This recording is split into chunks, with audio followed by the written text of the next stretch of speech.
Assalomu alaykum. Bugungi videoda sharli tegirmonning ishlash prinsipini ko'rib chiqamiz.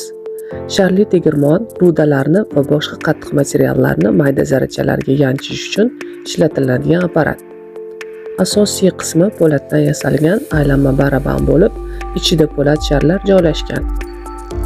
Baraban elektr dvigatel orqali aylantiriladi. Aylanish jarayonida sharlar balandlikka ko'tarilib, pastga tushadi. Shu paytda ruda zarrachalari urilib, maydalanadi. Jarayon urilish, ishqalanish va siqilish kuchlari ta'sirida kechadi.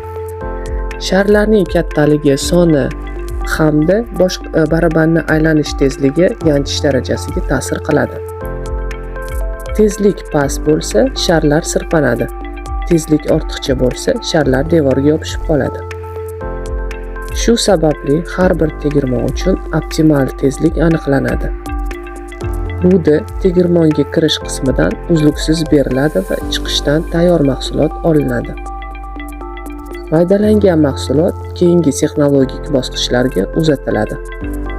Sharli tegirmon soddaligi bilan birga juda samarali yanchish apparati hisoblanadi.